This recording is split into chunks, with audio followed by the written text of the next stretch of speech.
د دانې او زړی چونکی الله دی همغه ژوندی له مړي څخه باسي او همغه مړی له ژوندي نه باسي د دې ټولو چارو سرته رسونکی خو الله دی نو تاسې کوم لوري ته اوښتونکي یاست هماغه د شپې پرده څیروي سهار را باسي همغه شپه د رام کولو وخت ګرځولې ده همغه د لمر او سپوږمۍ د ختلو پرېوتلو حساب ټاکلی دی دا ټولې د همغه ستر قدرت او علم لرونکي ټاکلي اندازې دي او همغه ذات دی چې ستاسې لپاره ستوري د بیدیا او سمندر په ترږمیو کې د لارې پیژندلو وسیله وګرځوله وګورئ موږ نښانې په ډاګه ښکاره بیان کړي دي د هغو خلکو لپاره چې علم لري او همغه ذات دی چې تاسې له یو نفس څخه پیدا کړئ بیا د هر یو لپاره د تقرر نیولو یو ځای دی او یو د هغه د ورسپارنې ځای دا نښانې موږ د هغو خلکو لپاره څرګندې کړي دي چې پوهه او ادراک لري او همغه ذات دی چې له اسمانه یې اوبه ورولې بیا یې د هغو په وسیله هر راز نباتات راوټوکول بیا یې ورڅخه شنه ښېرازه کښتونه او ونې پیدا کړي بیا یې ورڅخه لاندې باندې سپرې دانې راویستلې او د خرماو له څانګو نه یې د میوو وږي شینګلې پیدا کړي چې له ډېر بار نیولو نه ښکته زانګي او د انګورو زیتون او انارو باغونه یې جوړ کړل چې د هغو میوې یو بل ته څیرمه ورته هم دي او بیا د هرې یوې خصوصیات بیلابیل هم دي دا ونې چې کله میوه نیسي نو په هغو کې د میوې راوړلو او بیا یې د پخېدو څرنګوالي ته لږ ځیر شي په دې شیانو کې نښانې دي د هغو کسانو لپاره چې ایمان راوړي د دې له پاسه هم خلکو پیریان له الله سره شریکان وانګیرل په داسې حال کې چې هغه د هغو خالق دی او بې پوهې او بې ادراکه یې د هغه لپاره زامن او لوڼې جوړې کړي په داسې حال کې چې هغه له هغو خبرو څخه پاک او ډېر لوړ دی چې دوی کوي هغه خو د اسمانونو او ځمکې هستونکی دی د هغه کوم زوی له کومه کېدی شي چې له سره څوک د هغه د ژوند ملګری نشته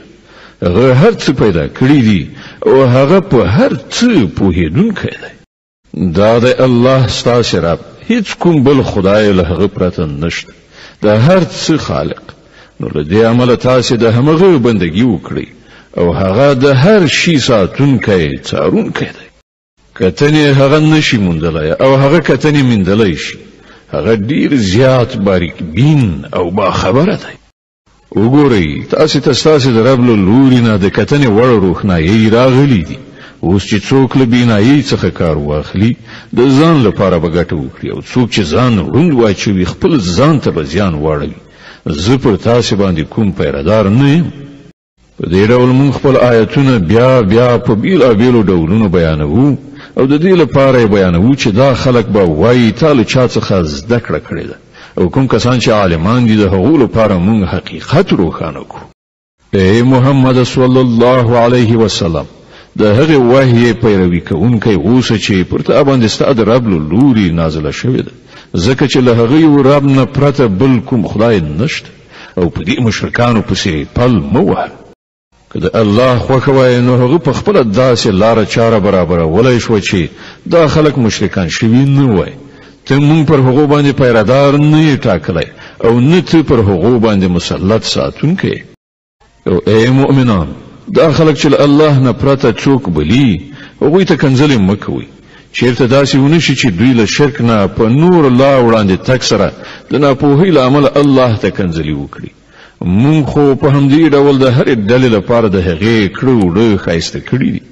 بیا د هغوی د همغه خپل رب په لوري ورګرځېدل دي